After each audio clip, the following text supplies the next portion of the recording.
Okay, thank you. Good morning. The time is now 9:05 a.m. and the Salary Chair. Commission meeting. Yes? Yep, you can start, Chair. Good morning. The time is now 9:05 a.m. and the Salary Commission meeting of February 14th, 2005 shall now come to order. Commissioners, please keep your video on during the meeting, silence your cell phones, and mute your audio unless you are speaking. For those members of the public and others present at today's meeting, please keep your video turned off and mute your audio until you are called to testify. This online meeting is being conducted in accordance with HRS Chapter 92. Please see the agenda for information on meeting connectivity. The board secretary will now take a roll call of commissioners present. When she calls your name, please unmute your mic, and please also state who is present with you, which is a requirement of the Sunshine Law.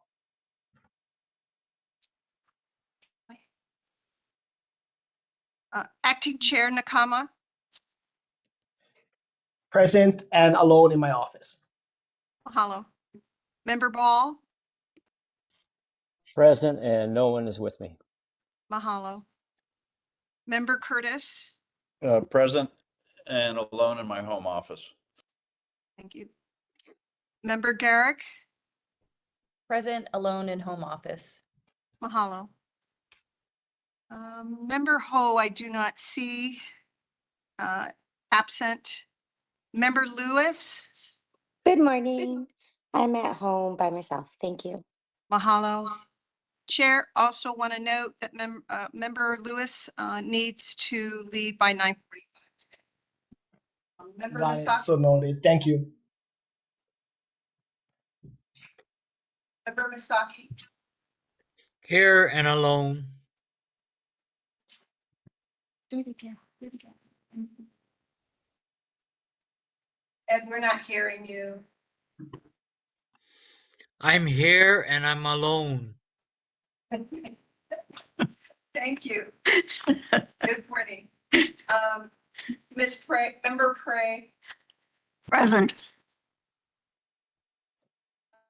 Member Sakamoto, absent. Chair, you have quorum for today's meeting. Got it. Thank you. We will take public testimony at the beginning of this meeting. Testifiers by video will be taken first, followed by those connected by phone. In-person testifiers will be last. Video testifiers, please sign up by sending a direct message in the chat function to the Commission Secretary, and please note that the agenda item number that you wish to testify on. When you are not testifying, please mute your audio and video. Testifiers will be limited to a maximum of 3 minutes. If you are unable to conclude, you may request to return at the end of public testimony after all other testifiers to complete your testimony as determined by the chair. A bell will ring at the 2:30 mark, signifying you have 30 seconds left to testify. Madam Secretary, is there any public testimony? If so, please call the first testifier. Chair, nobody has indicated that they would like to provide testimony. I do want to, for procedural, note that Member Prey and myself are in the Department of Planning conference room. We also have with us today Deputy Corporation Counsel Trenholm, as well as ex officio Director Razzo as well. Got it. Thank you. Thank you. If no testifiers and with no objections, I'll move on to agenda item 1, which is new business, presentation of the County of Maui salary analysis conducted by MGT Consulting.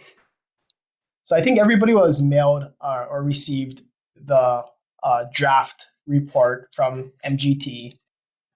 I know it came in a little bit recent, so maybe not everyone had a chance to review it, but I'll open the floor to discussion on the item. Anybody have any comments? Hi, Chair. It's Christy from Corp Counsel. I think Rachel Skaggs is on the line from MGT to to do the presentation if there Oh, are no MGT initial. is here. MGT is here, yes. So if there are no initial questions, I think Rachel can do her presentation and then we can open it up to any questions afterwards. Awesome. That would be great. Hi, Can Rachel. everyone hear me okay? Thanks Good. for being here. Yeah, thank you. Sorry, I almost Can you missed hear you. me okay? That's okay. Yep, we can hear you. Great. Awesome. Yeah, if it's okay, I do have a short presentation that kind of outlines everything. And then you can ask me questions as I'm going through that or at the end of the presentation. The presentation's probably about 10 to 15 minutes. Is that okay if I start with that? Great. Let me share my screen and then I'll introduce myself and get started.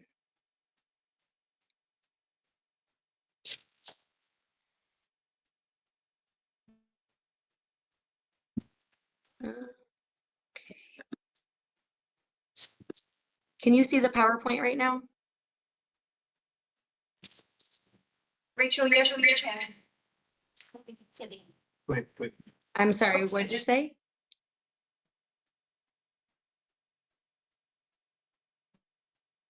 Do you want to share again? Yes. Could you see the PowerPoint? We could previously, Okay, but it's here. got it. Here we go. Let me. Okay, can you see it now? We can, thank you. Great, thank you so much. If you have any issues hearing me or seeing anything as I'm going through this, please let me know and stop me at any time. I know that's the one thing with technology. It can be a little frustrating when you can't, hear or see. So please stop me if you're having any issues. But good morning. Thank you so much for having me. My name is Rachel Skaggs. I am the Director of Human Capital with MGT. I've been with MGT for 5 years. All of the work that I do at MGT is related to classification and compensation studies. So really excited about the opportunity that I've had to work with the county and present on the findings this morning. Prior to working with MGT, I spent 10 years in local government management, most recently as a city manager, and then prior to that as an assistant manager for a few communities. So as I mentioned previously, I'm going to go through this PowerPoint, and if you have questions, please let me know, and we'll have plenty of time for questions at the end. I know there's a lot of information in that report, a lot of data, a lot of information, so I'll try to go over it as detailed as I can through this PowerPoint without boring anyone too much. So let me go to the next slide here. So one of the first things that I want to talk about are some of the factors that impact the employment market and some of the things that we see.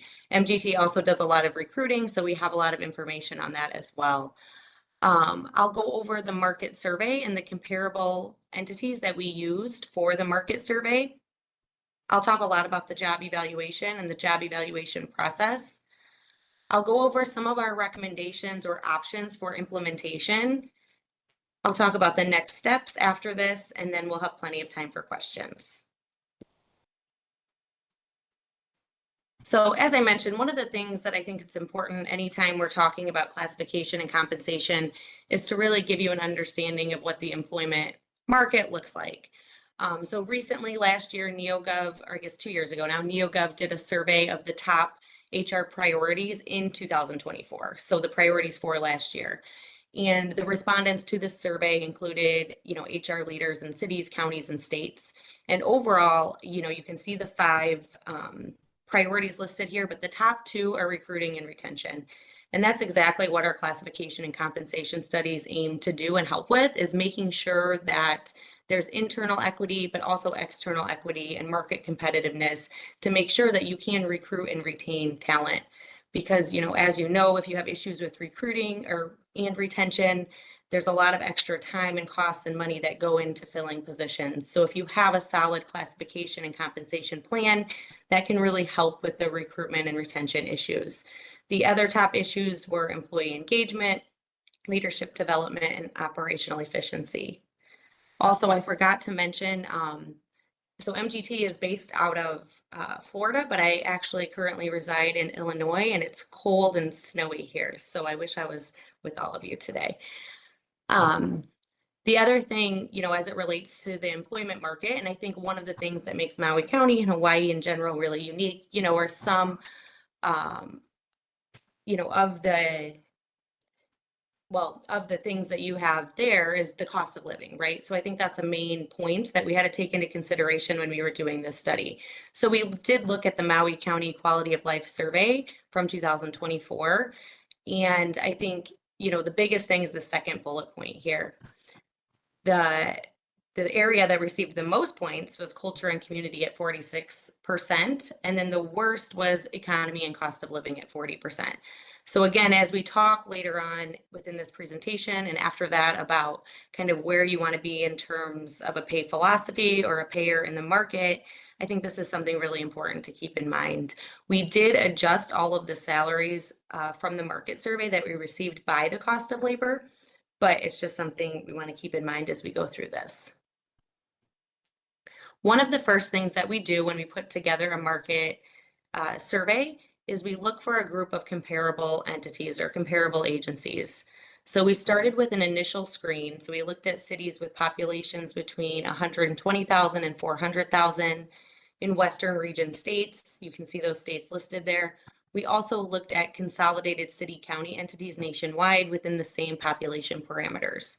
So we had an initial screen, and this is one of the appendices in the report, of all of those communities that met that initial screen. From there, we applied a ranking criteria. So we looked at population, income per capita, total expenditures, and full-time employees. So the closer an entity was to matching Maui County for each of these criteria, the more points they would receive. So the closer a community or an agency is to matching yours, the more points they're going to receive. The farther away they are in terms of, you know, population or per capita income, the less points they would receive, making them not as comparable. So we established a cutoff of 88 or more points.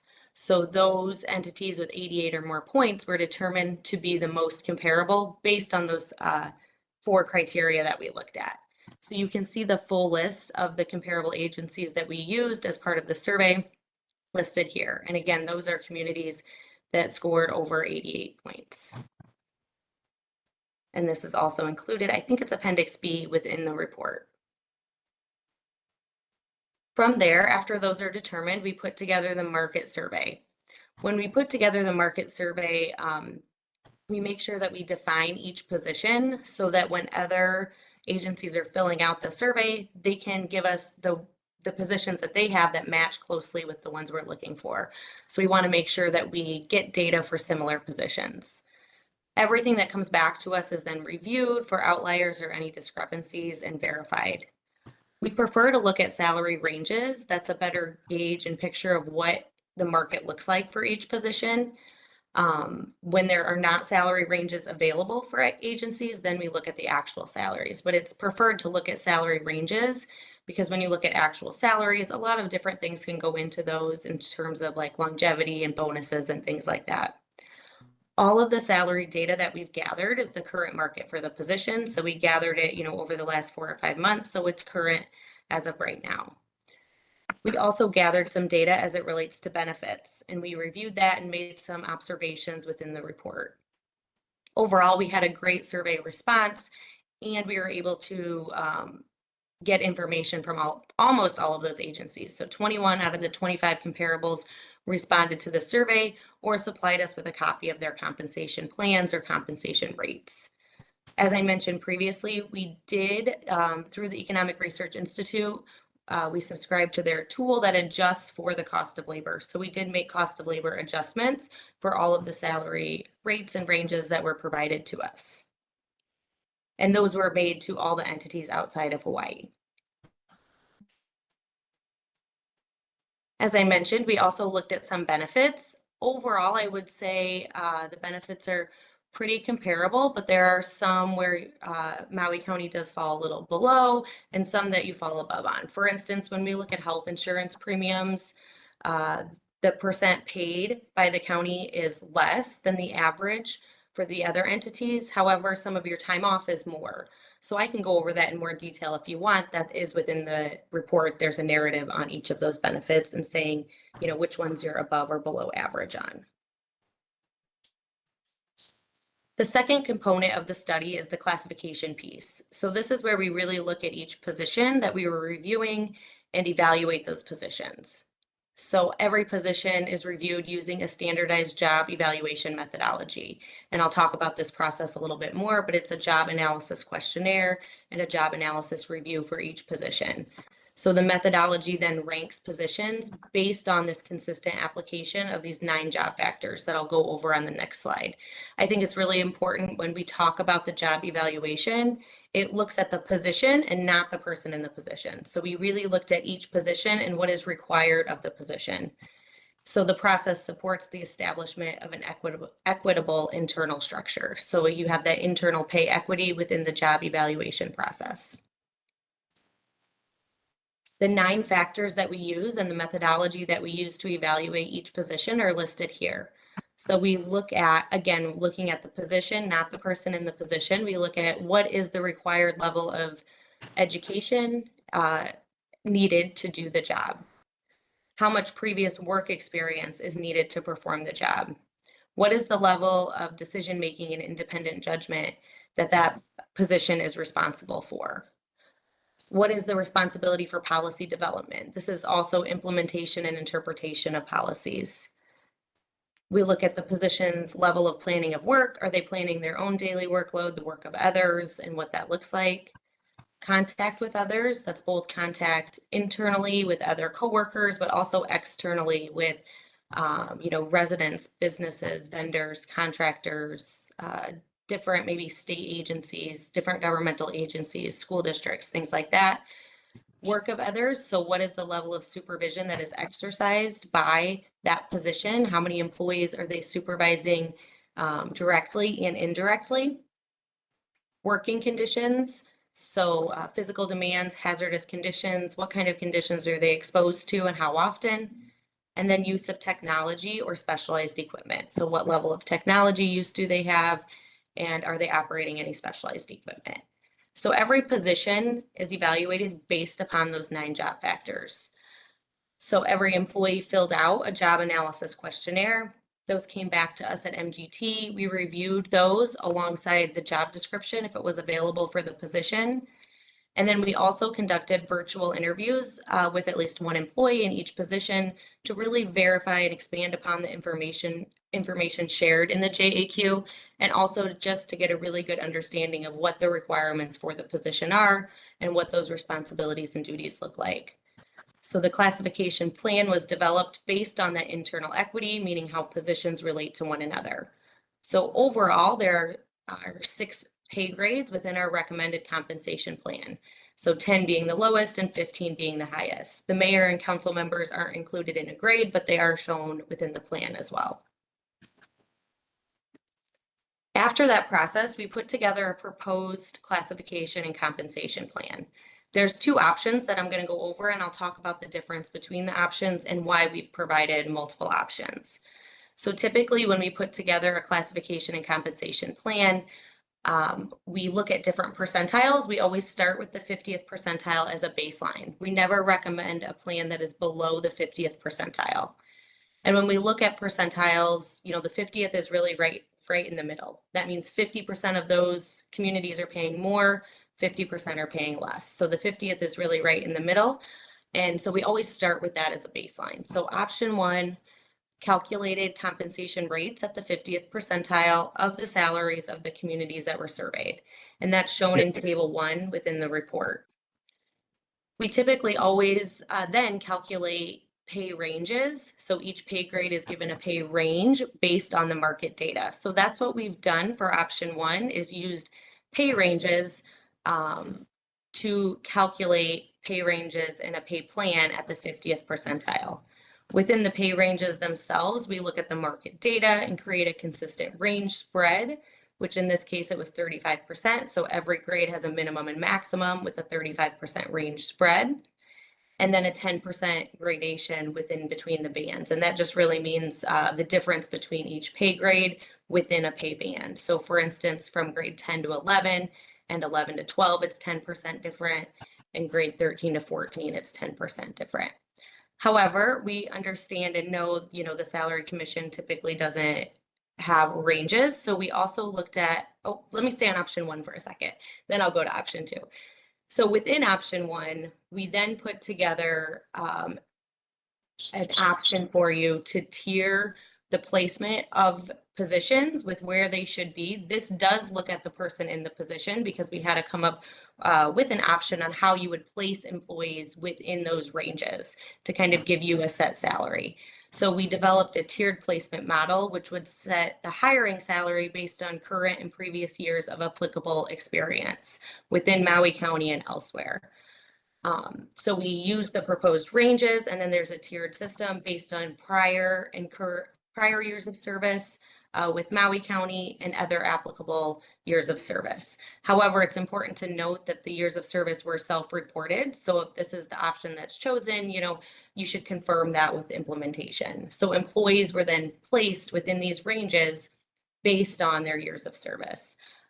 This model could also be modified to account for education or anything else you'd want. And that's table 2 within the report.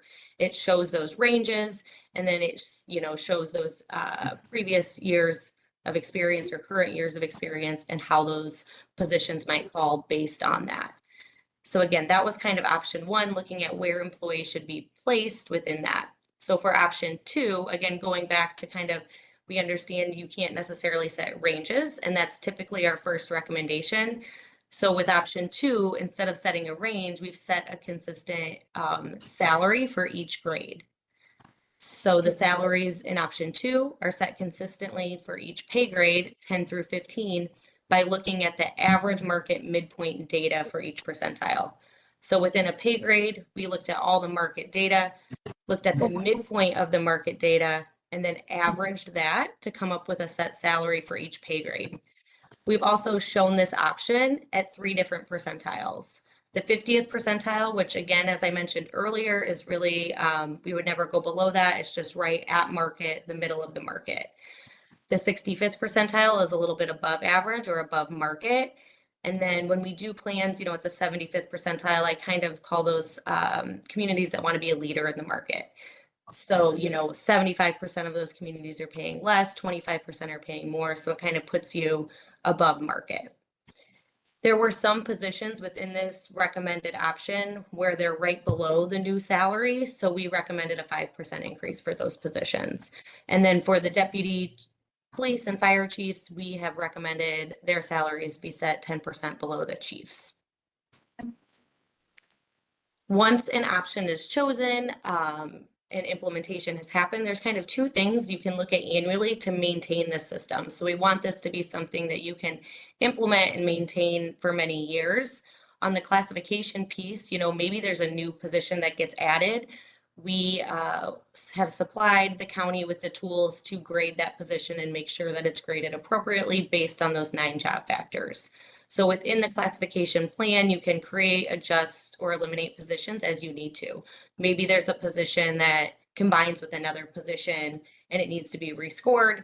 We've provided the tools that allow you to do that. On the compensation side, once an option is chosen, you can simply update the salary or the salary ranges annually by doing a simple survey to those comparable entities and seeing what their most recent increase has been. You don't have to do a full survey, but just to get a percentage to update those by. You can also look at other sources too, but making sure that those salaries or salary ranges are updated annually to account for market trends. And then, employees would move through either those ranges or get those increases as the salaries are adjusted. And I'm going to talk about next steps, but then I'm happy to pull the report up too and go over different things that are shared in there. So in terms of next steps for the salary commission, I'm happy to, again, show you all the options that we've provided or provide different options for you. But it's important that you choose a pay philosophy or where you want to compensate at. So what percentile, and then which option for implementation, 1 or 2, or maybe there's an option that I haven't provided that you would like to see. So I'll stop there for just a minute. And then again, I have other things I can pull up too, but I want to give you an opportunity to ask some questions. I know it's a lot of information.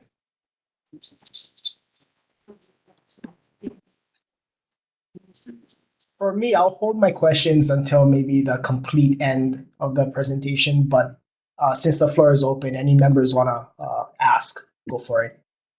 I have a very simple question.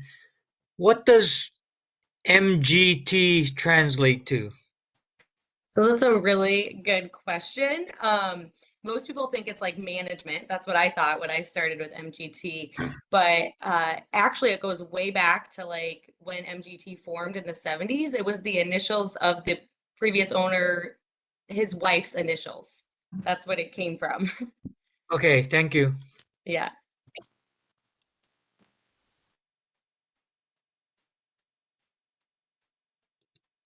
Okay, if no further questions, then Rachel, would love to hear more about the report.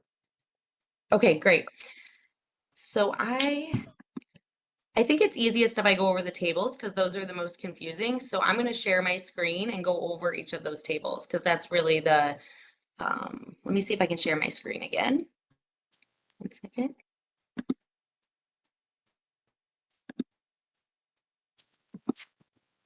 And I'm going to share the Excel version, which is the same version you have in your report, but just so you can see it. Can you see this Excel spreadsheet okay? Yes? Yes. Okay, great. Thank you. Can you make it Sorry, I can't larger? Can you make it Yes. larger?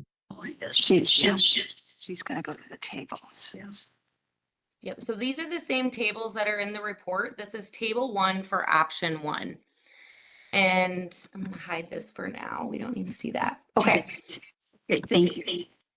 So as you can see here, the row that I have highlighted is B. So these are all the positions that were included in the study. These next 2 or 3 columns here, when we look at skill level, that's that job evaluation that I was discussing in the presentation. So every position was evaluated, again, the position, not the person in the position, was evaluated based on those nine job factors. So, you know, education, training, independent judgment, policy development, all of those things. And then they're broken up into these grades. So that's what this next one is, proposed grade.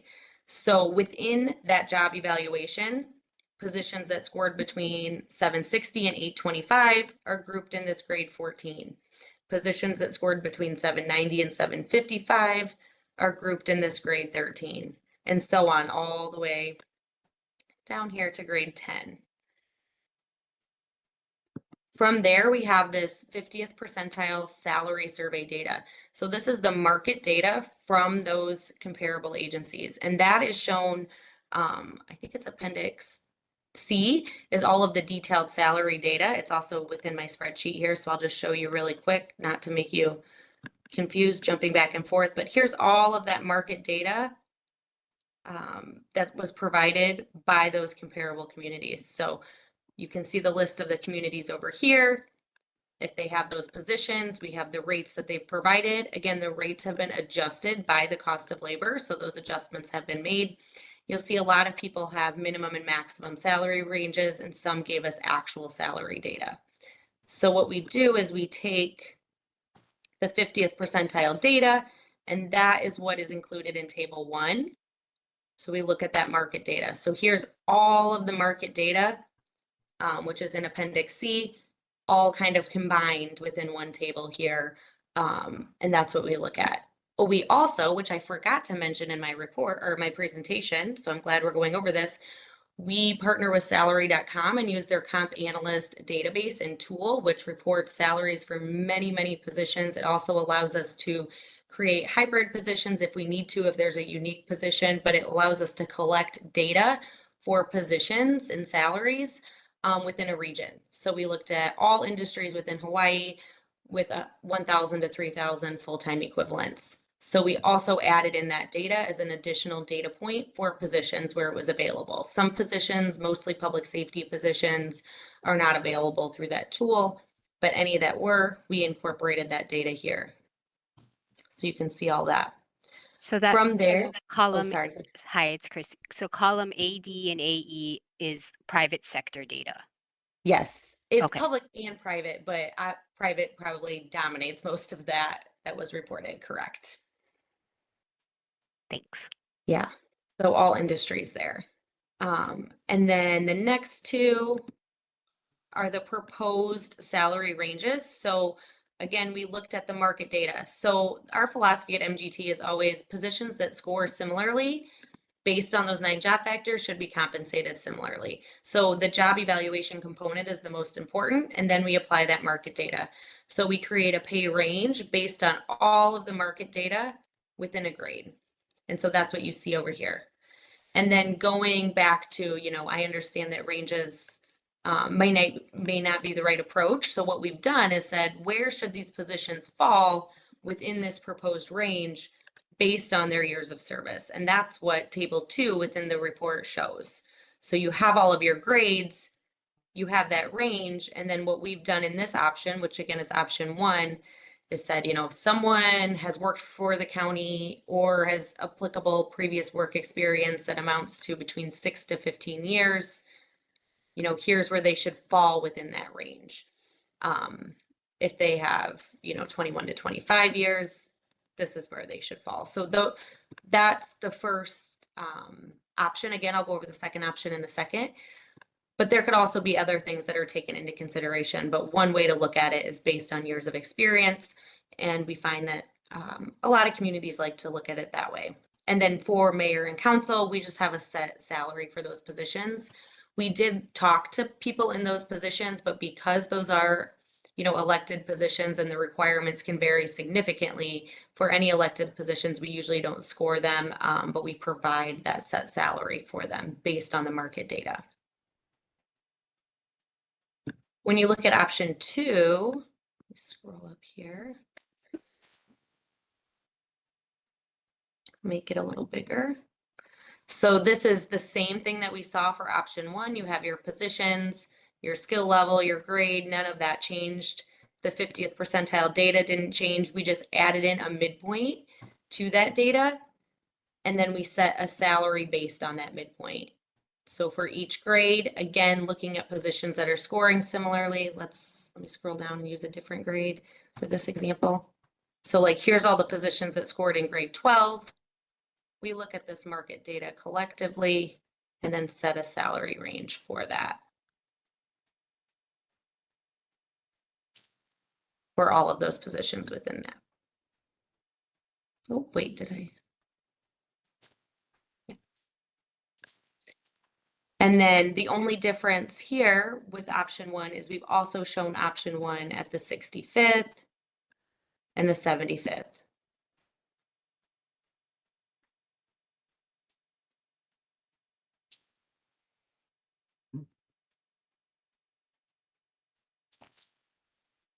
So again, the positions, this is the 75th percentile. So these numbers now reflect the 75th percentile of the market data, and then a set salary for each position within that.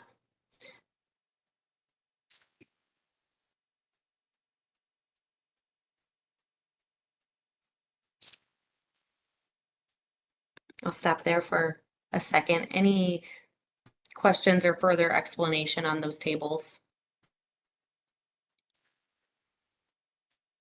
I have about 3 or 4 questions, but I'll cede the floor to anyone else who wants to go first. Any board members want to go first with questions?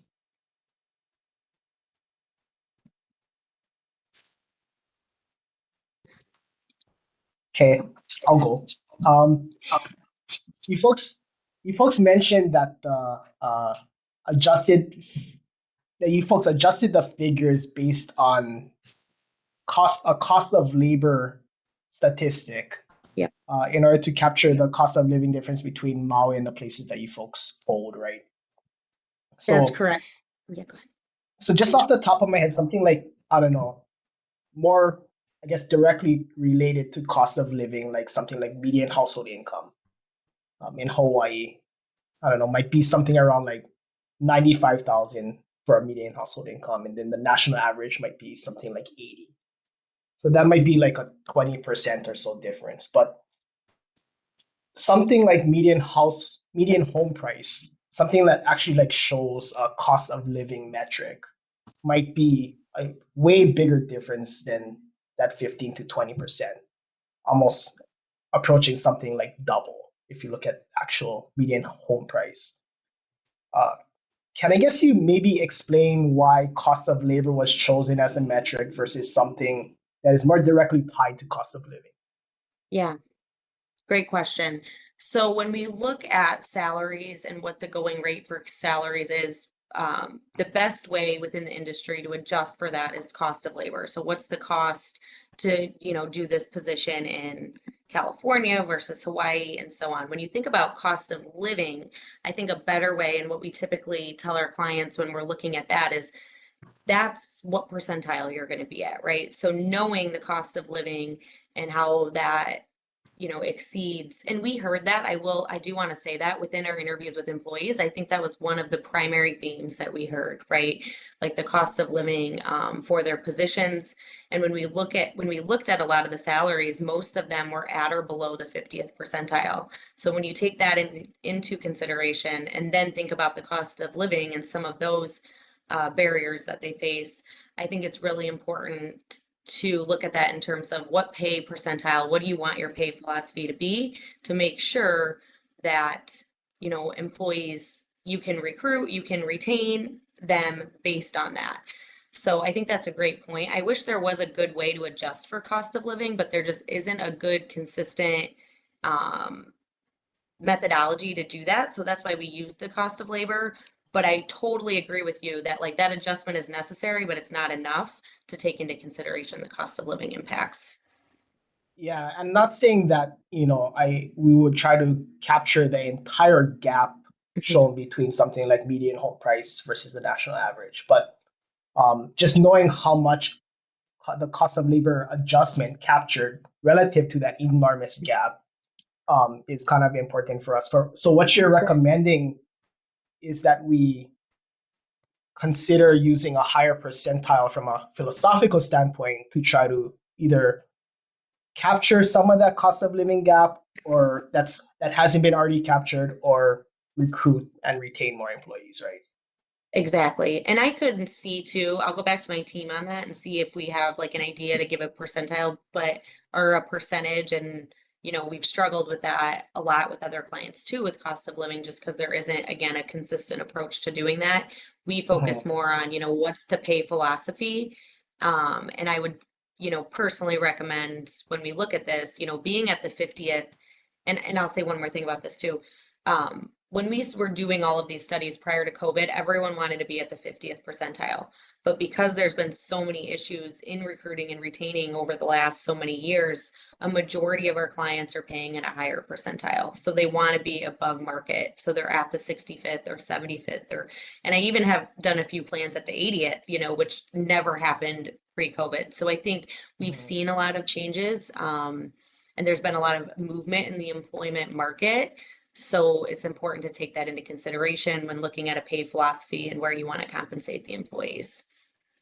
Got it. Okay, and this might be a philosophy question to this next one, but I'll ask it anyway, and then maybe it can all be kind of answered from a philosophical standpoint. So right now, Maui's recovering from one of obviously the worst things ever to hit Hawaii. And it's going to be a long road, multi-year process, 5 or 10 years or more. And to me, just the scope of this recovery effort probably represents one of the most, I guess, pivotal moments in the island's history. And I really think we probably need the most qualified people leading the county government as we proceed down this road. So was any of that operational context in the sense of fire recovery considered when setting these figures? Great question. So nothing specifically when setting these figures, but I totally agree. And that was probably the second, first or second thing along with cost of living that we heard through the employee interviews and talking to them. And everyone was, so professional and amazing through that process and willing to work with us, which I think is great. But I do think that's been a challenge and a unique issue. And it's tacked a lot on to a lot of positions and what they're responsible for. And, they have more responsibilities because of that. And, a lot has changed. So I think that too comes back to, you want to make sure you can retain the talent you have that is dealing with those issues, and what pay percentile and what pay philosophy you want to be at to make sure there is that morale, and you send a good message about, how you're compensating employees. So I don't think there's a way to put a dollar value or money on that, but I really think it's a good question in terms of where you want to be a payer within the market. So just generally, the cost of living difference and the fact that we're operating in basically an emergency environment going forward, or recovery environment going forward, was not necessarily captured totally by the numbers that you put forward here. But what would help us capture that is to move from a 50 percentile to a higher percentile, like 65%. Absolutely. Yes, that's exactly my thoughts and recommendation. We could look again, I'll go back to my team and just make sure we're not missing anything and seeing if there is like a percentage we could apply to the 50th. But then in my head, it's still like you want to look at the market data and know where you're paying within the market. So paying at a higher percentile would accommodate for some of those, unique challenges that you have in Maui County. Is that something that you folks make clear in the current narrative of the report? Nope, but we definitely can. I think that's a great point. Okay. Yeah, We that would talk help about us out pay a lot. philosophy and percentiles, but not specifically maybe how it should relate to the unique challenges and issues in Maui and how choosing a percentile, can guide that decision. Accordingly, yeah. Yes. Just to make clear that the correct lever to pull to account for those two things is the percentile movement, right? Yep. Okay. Got it. I don't want to hog up too much of the floor. I have two more questions, but anybody else have any follow-up or independent questions?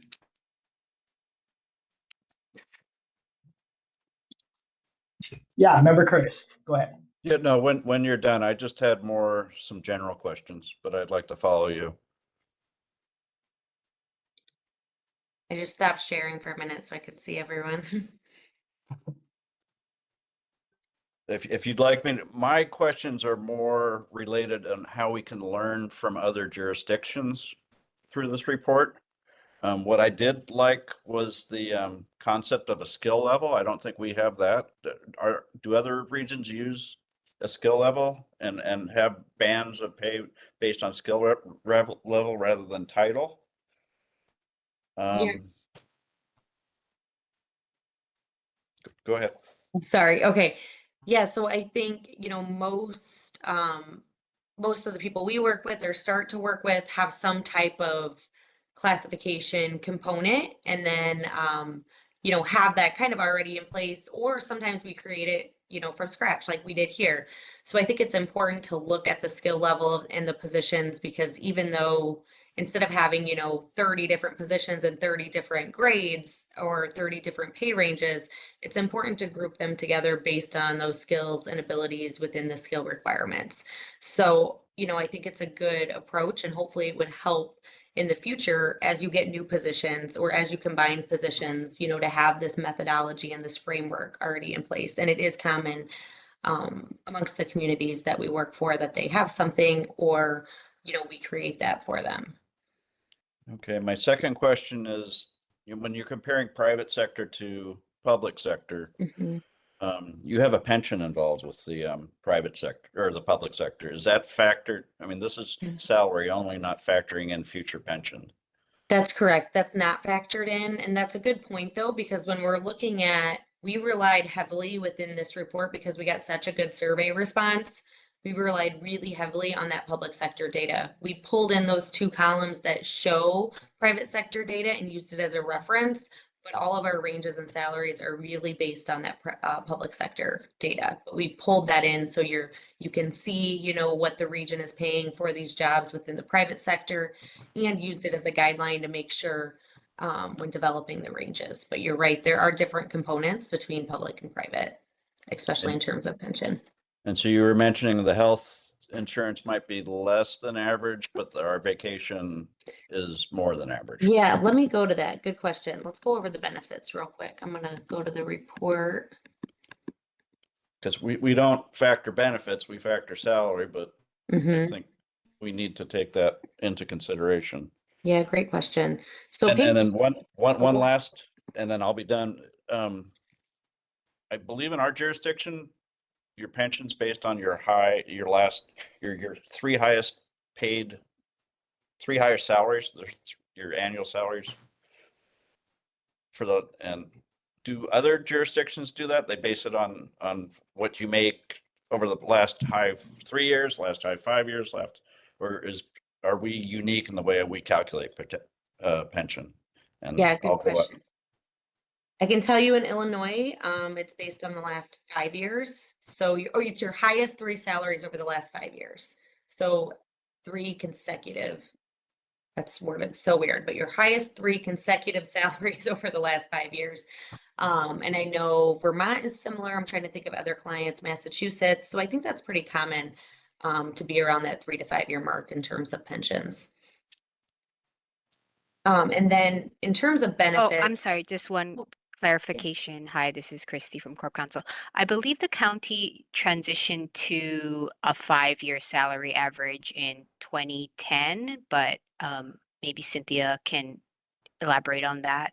So there's a portion of the workforce under the 3-year average, and then anyone who started from 2010 or later, so people who are currently getting hired, is under this 5-year average for the pension. That's correct. And there's also your years of service. So let's not forget that. That's also factored into the equation. Great.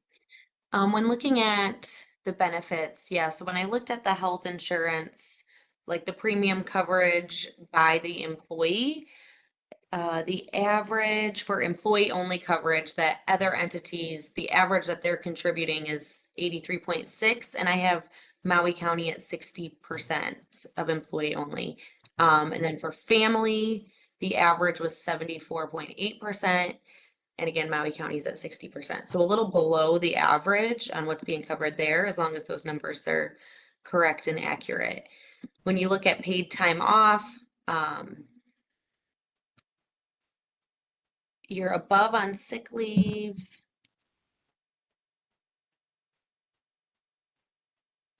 Holidays, looks like right at the average, but when we get to vacation, a lot, and it's pretty common in the industry, especially public sector, not necessarily private sector, to see like tiered vacation based on years of service. So that's where it looks like you guys are at 21 days per year. And so you're above in those earlier years, but then in the later years, you know, you're behind because other agencies get more if people have more years of service. So those are kind of my initial thoughts on the benefits when I look at those, but the description of the benefits and a narrative of those are on pages 9, 10, and 11 within the report. Okay, so comparing to private sector, in private sector, you have to pay 100% of the employees' health insurance if they work more than 20 hours a week, but the county does not have to pay 100%. So I guess that's contra to the pension. So there's Right. a hit to the employee on the health as you're working, but a pension down the road. Okay, I'm just curious about learning the differences. Yeah, that's great. I think that's a super good thing to point out, though. And I think just to put a bow on it, Rachel, if you had to, I guess, assign a percentage of value comparative to salary for any kind of difference in benefits from the polled areas versus what Maui County offers, what would you say? Is that generally just a wash because the differences are so either hard to define or so varied high and low that the assumption would be that there's no difference? Because that would be Within the helpful benefits? if we can just say that benefits basically are a wash compared to the areas that you guys polled, then it becomes just a salary discussion, a pay discussion exclusively, right? We can just forego a consideration of benefits. Yeah.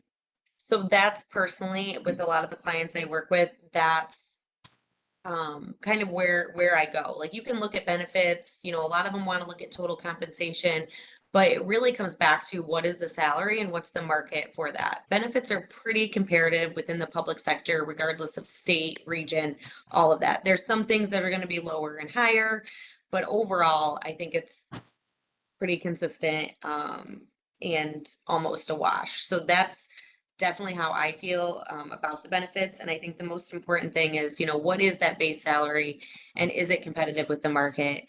And are you able to recruit and retain employees at that rate? Got it. And if that is an opinion shared by the rest of your team and you folks feel comfortable about including that in the narrative too, that would be helpful for us. Sure. Yeah.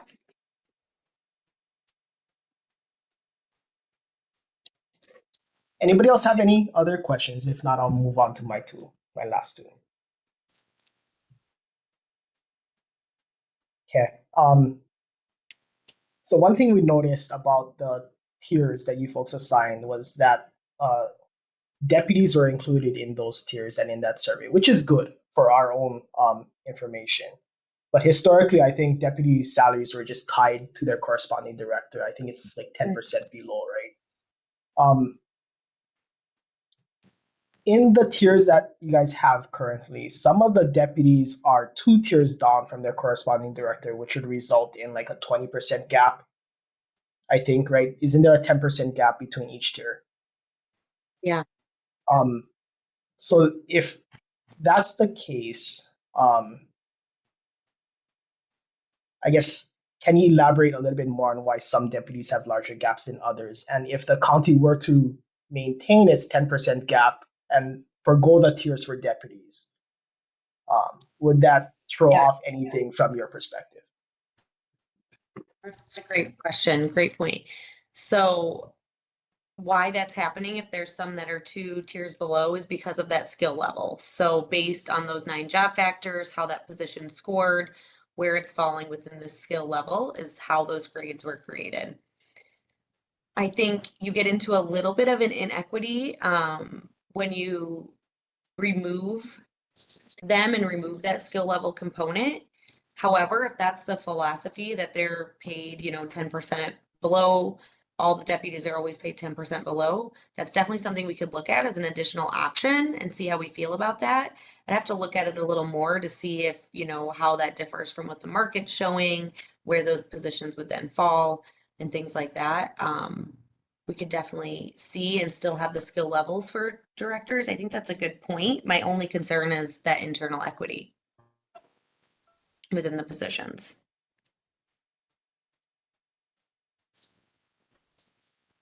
Yeah, that would be great if you guys can look at that as an option too, just given how that's always been the case here. Yeah. Right. I totally and understand. then last one was you folks provided ranges for option 1, which is the 50 percentile. And I think you mentioned that there's a 35% spread, so 17.5 either way, right, from midpoint.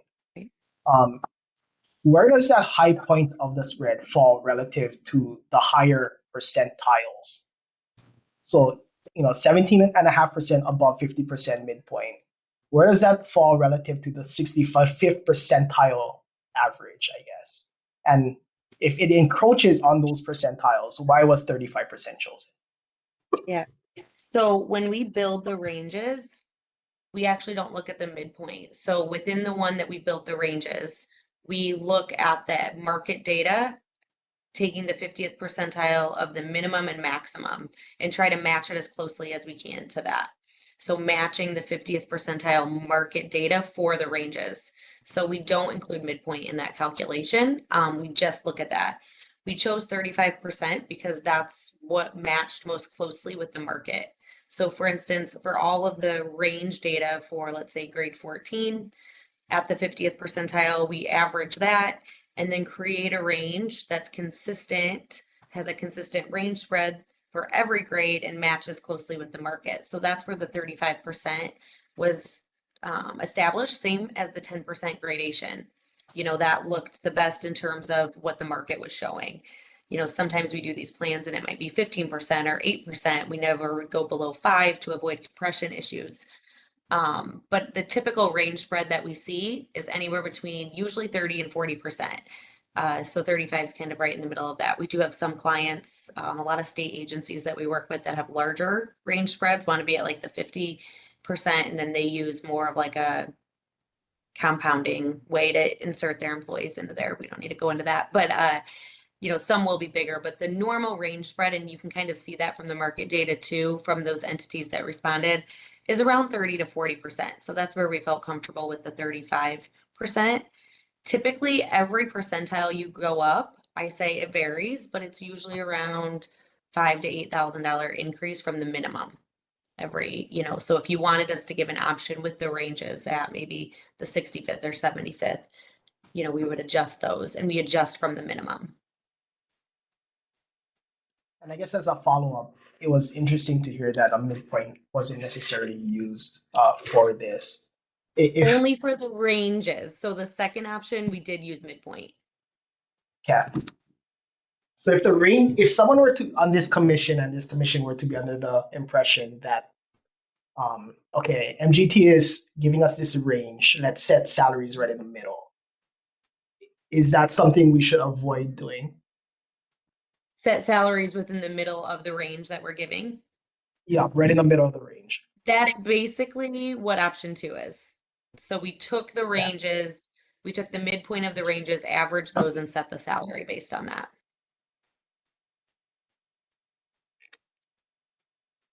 Got it. Okay, sounds good. Yeah, Thanks great so much. questions. This is a super good report. If you guys can incorporate, I think, some of the things that we've pointed out here, that would be awesome. Absolutely. Anybody else? Those are great questions. Anybody else? Any questions? Yeah, this is Lindsey Ball. I do have a question, and I am new to the commission. So I'm just curious, what is the overall objective on why the county and the commission order this study? Is this something that's done regularly? Is it done every 15 years, every 10 years? I'm just curious on why the study is now.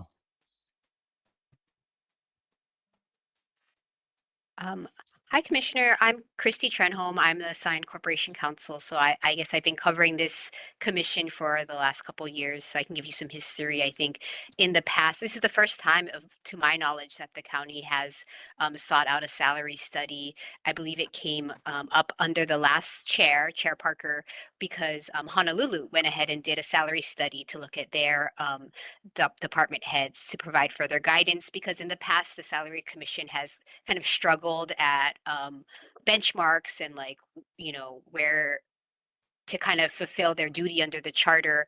We wanted more guidance, so I think that's how it originated. Cynthia, did I miss anything on that? Cynthia Razzo is our Director of Personnel Services, and she's been on these meetings as well the past couple of years. Yeah, I think is exactly what Christy shared. The city council requested the study. They did it. Our commission, kind of said, well, we should look into a study for Maui. And so a year later, here we are. And Okay. too, I'll just mention, I'm sorry. This is Tambra, Garrick. I would say too, I'm thrilled that we have this study. I've been on the commission for a while, and actually I think next month is the end of my term. So, but there were new county departments. And so I think that there were a lot of struggles and discussions when we were trying to set the salaries for those new departments. And so I think, having this study would have been helpful for that. So I'm glad that we have it now. And then also, the county was telling us, and it's no secret to the world, that they were having trouble recruiting based on the salaries that they already had. And so this will, allow us to make smarter decisions as we move forward. So I just wanted to point a couple of those things out since I've been on the commission for a while. Hi, Thank you. I appreciate that. Hi, this is Ed. I'm also outgoing. March is my last meeting, but this is something the Salary Commission reviews every year, reviews everybody's salary, looks what kind of upgrade. And recently we've had a lot of new department heads come in, new, like the Department of Agriculture as an example. But this is something we always try to compare with other places and other things. And this is, we finally have a document that actually looks at this in detail. And I think this document is going to be a guide for this salary commission for years to come. And I I would venture to say maybe something like this should be done every 5 years so that it's updated and it becomes the guide for the salary commission. So that's I just wanted to point that out. Thanks. I was just going to mention too, so our recommendations are always, we want this to be something that you can use and implement for many years. So in terms of like the classification and the skill level, as long as that's maintained and you really don't have to do that, for at least 10 years. But on the compensation end, it's just important to look at it annually and adjust the ranges and then maybe do a full survey within, like you just said, 5 to 10 years to make sure you're still on target within the market. So we typically say it's good for 5 years as long as it's looked at annually. And then at the 5-year mark, determine if you want to do, another full compensation study, but you don't necessarily have to do classification that time. You could just do the compensation piece. So we want it to be something you can use and implement.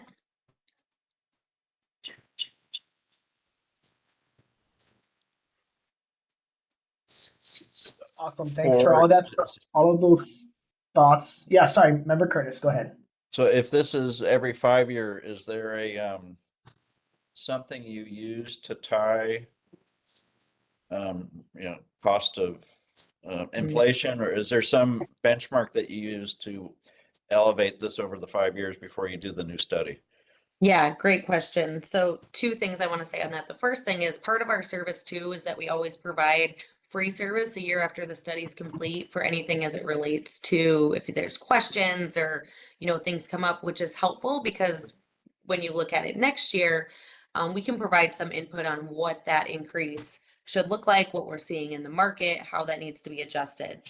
I always say a year, sometimes it can be longer. So if you have questions, you can always reach out. But beyond that, every year we do recommend making an adjustment based on cost of living, cost of living adjustment. Some people look at CPI, some people will do a quick survey to those comparable agencies and ask what their most recent increase has been and take an average of that increase and apply it to the salaries. So there's different ways and we can give you options, but it's definitely important to look and make adjustments to the salaries every year so that come 5 years when you do a full study, again, you don't find that you're, below the market in any way. Hopefully it still shows you're at market, but there might be some adjustments that need to be made.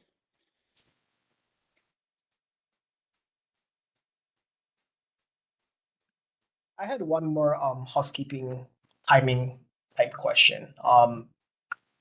I know the administration will probably have comments as well. So you'll be incorporating those or dealing with those. Knowing that though, do you have any kind of estimated timeline on when you plan to have the final report done and completed? Yeah, great question. So if there's any additional, I have some things, I took notes today, so I plan to talk to my team next week. We'll make those adjustments. Can probably have that updated by the end of the week unless there's additional ones. So I would say, if there's other questions, try to get those to me by midweek next week. And within 2 weeks, we can have the updated final report to you. Oh, awesome. For our sake, I think our main concern is that it would be done before the next meeting when we may potentially be starting to take action on some of the salaries. Yeah, definitely. And our next have meeting one- is, March 14th, just if you I- don't I have have one- that data. I have one final comment. I know as a salary commission members, department head would always ask us, why did we come up with these numbers? Now you as the salary commission can say it's according to this intense, detailed studies that was done. So I think it becomes a very useful tool, not only to make decisions, but to back up your decisions. Thank you. Yeah, awesome point, Ed, for sure. Anybody else, any more questions or comments for Rachel? If not, Rachel, thank you so much to you and your team for putting this together. We'll look forward to seeing the final document. Sounds great. Thank you so much. And please let me know if there's any additional questions. Have a great day. Awesome. Thanks, you Thank too. you, Rachel. Thank you. Everyone, I know this came up as an item. I don't think there's any action to be taken on it. So I think we can just move on, right, Christy, to old business. Yes. Okay. Okay, so moving on to item number 4, old business, which is discussion and consideration of salaries for County of Maui for elected and appointed personnel pursuant to Charter Section 8-17.1. I know that we heard a lot of information today, and we're more well armed, I think, to make that decision. But I think it would be good to wait until at least this report is final and we can hear from the administration regarding their thoughts on the report. So for me, I'm inclined to just have table this item until at least the next meeting. I agree. Just one thing, Chair, just a Sure. reminder, since we weren't able to meet in January, the charter does require that the Salary Commission consults with those commissions that appoint department heads. So that's Fire Commission, Police Commission, Liquor Commission, and Civil Service Commission. So I think in the past the chair has sent a letter to each of those commissions to ask for their feedback as to if they have any thoughts on the salaries. So that's just something that you all need to do under the charter before you make your final decision. Just consult with those other 4 commissions. And the only thing I'm thinking that could be an issue is because the commissions meet at different times of the month. Like I think Police Commission meets next week, so they won't have. Well, they won't have been able to discuss this because their agenda needed to be posted a week in advance.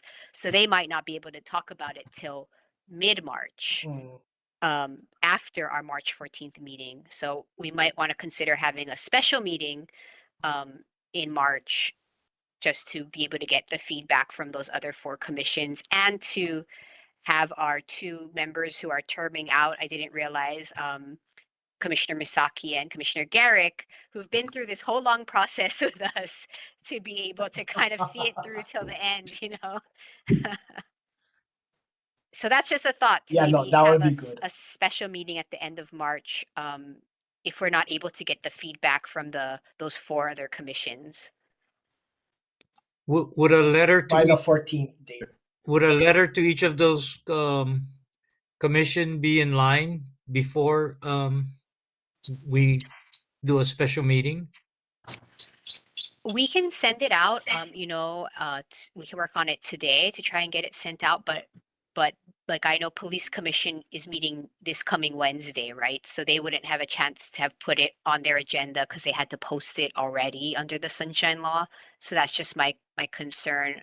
Unless the Police Commission has a special meeting to discuss this, maybe they're willing to do that, you know. So ideally, we would get the feedback before March 14th, but just logistically, I'm just thinking about the timing of these monthly meetings.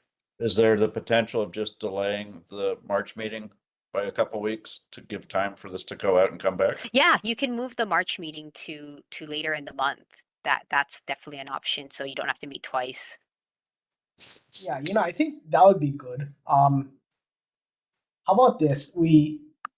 Chrissy, could we work on sending out those 4 letters this week? Today, yeah. Knowing that the letter won't get to the Police Commission in time for the March 14th meeting, let's move it to the last week of March. Our Sorry, salary there's commission echo meeting. now.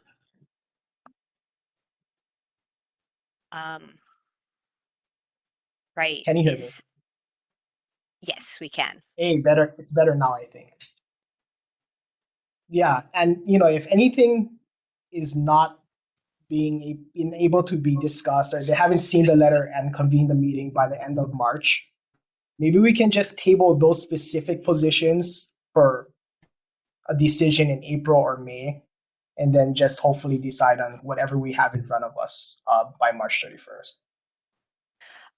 I guess it's just the availability of the commissioners for the last week of March. I don't know if you guys want to take out your calendars to see when you're all free, since. Yeah, we can.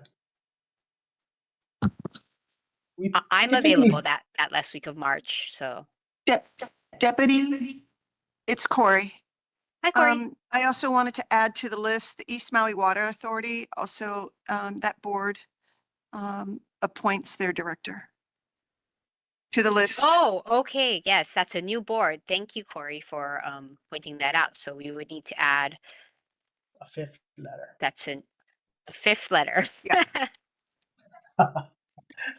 Okay.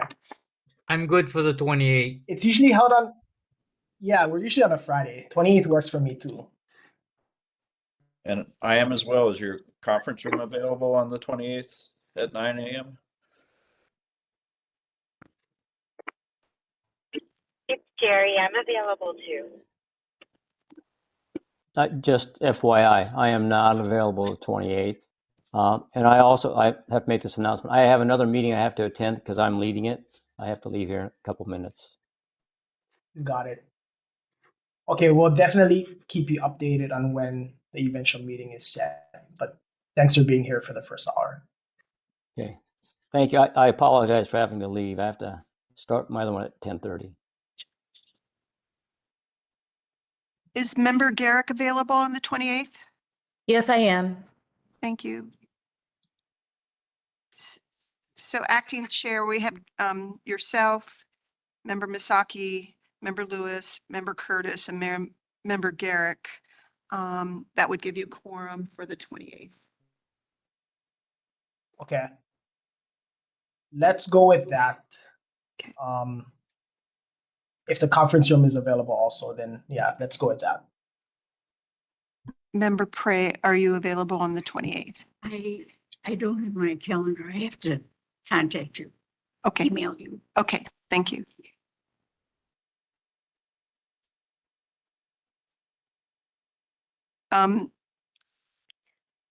Hypothetically, if this room We don't is need to take a unavailable vote on on the 28th of March, which I think it is not available,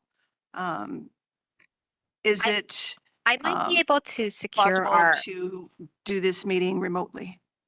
Deputy? no, we need a physical location, but I might be able to reserve our corporation council conference room here on the third floor. For the we can all meet remotely, but we just need a location for the public if anyone wants to come and testify Mhm. at the county facilities.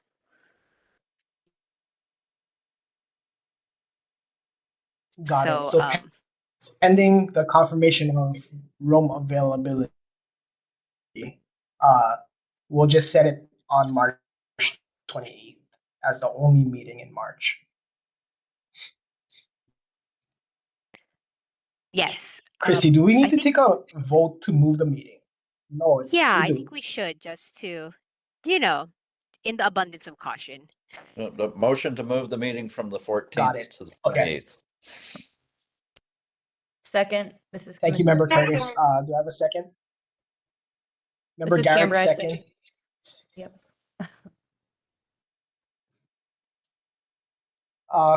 Corey, can you call a roll call vote? Or do we need a roll call vote? We could do consensus vote. Okay, consensus Acting vote. Chair All Nakama, those in favor? all those in favor? Oh, Aye. aye. Okay, thank you. Okay, Unanimous. motion Technology passes. today, Grant.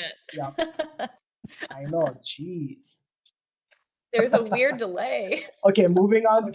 Moving on to announcements. First one up is the resignation of Chair Sakamoto. Obviously, Chair has led us for the last year or so, and we very much appreciate her efforts. I don't think she's here today, right, Christy?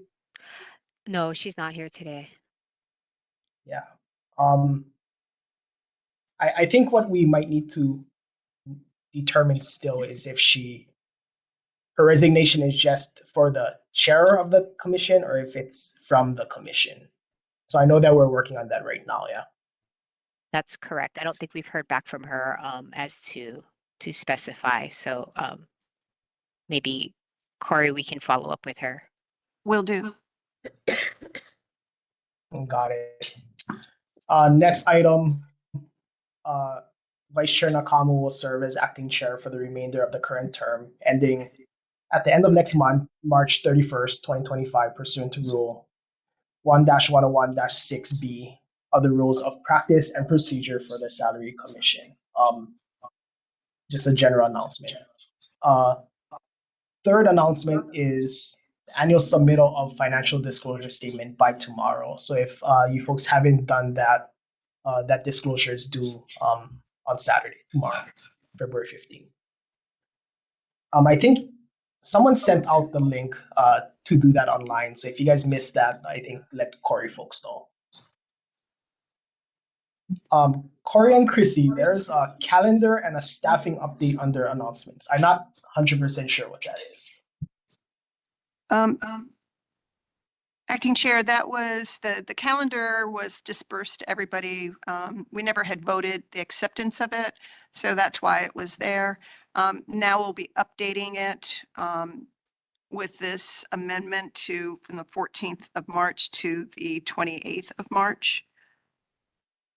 So when we have that, I'll just continue to update it. But overall, if the board has accepted the calendar for 2025, then we'll move forward. So maybe you can share, thanks, Corey, an updated calendar with, I guess, just the March meeting date changed. We'll do. Okay. And then for the staffing update, sorry, was that included in the explanation? So the staffing update is that technically after February, I am 100% assigned. I have a new role with the East Maui Water Authority. And I know that the Office of the Mayor is in progress of finding a replacement for me. So I'm the staffing update. We will miss you. Got it. Got it. Thank And you. Corey, It's been awesome a pleasure. job. I've learned a Awesome lot. working with you. Definitely from working with all of you. So you're leaving August, End of February. the end of February. Yep. Thank you for everything, Corey. Very much appreciate working with you. Oh, you're welcome. My pleasure. Yes, thank you very much.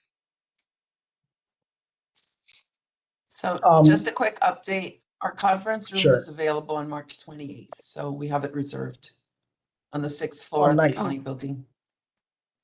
Thank you, Thanks, Director. Cynthia. So we have a location. Thanks, Corey.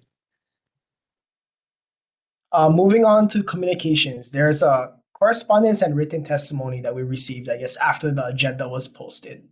I personally haven't clicked on that link to look at those. Chair, we usually leave that blank up until when we receive it and then update it. We have not received any communications either by letter or any type of written testimony on any of the items. So there is none to report. Got it. Okay. Okay. We need to set the agenda, I guess, for the next meeting on March 28th now. So I assume at that meeting we'll be going over the hopeful final report from MGT. We hope to hear, I think, from the administration about either the final report and their thoughts on it. And then I guess the old Chair, business. would you like to send a letter to the administration requesting that they attend the March 28th Yes. meeting? Thanks, Christy, please. And then I guess the old business would stay on for that agenda as well, right? The discussion of salaries. Yes, and what Is that the and we- administration as well as the council? Legislative? How does the board feel about asking the council, considering the report was commissioned by the administration, not the council?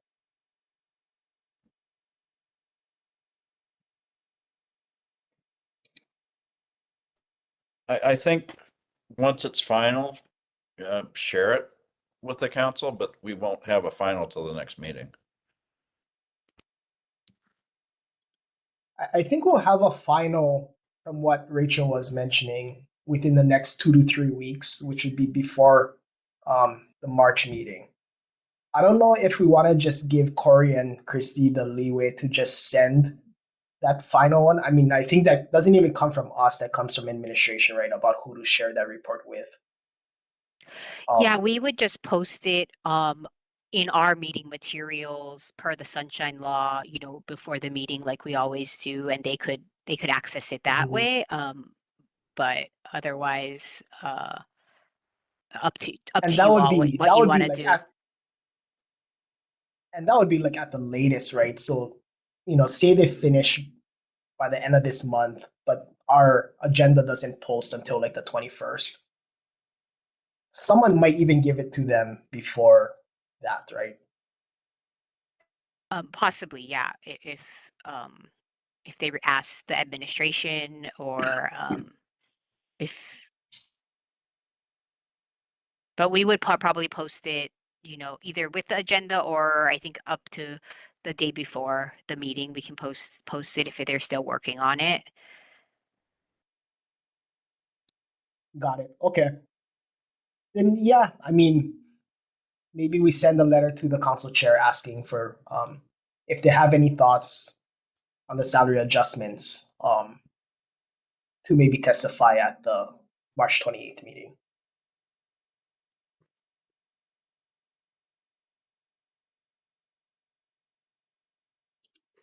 Anything else we need to put on the agenda for next meeting? Election of chair and vice chair. Got it. And Okay.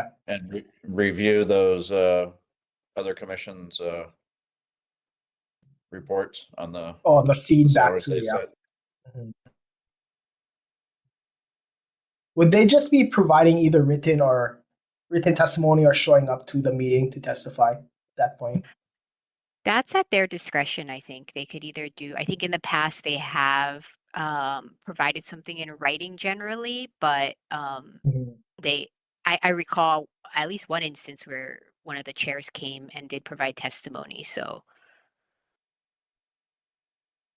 Got it. So if they have any feedback on based on the letter that we sent to them, we'd probably just review that as part of the review of the item, right?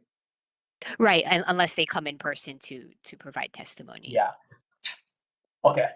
Sounds good. Sounds good. Okay, so we've set the agenda for next meeting, scheduled to be on Friday, March 28th at 9 a.m. We've reached the end of the agenda, and hearing no further discussion, I will adjourn the meeting. Thanks, everybody.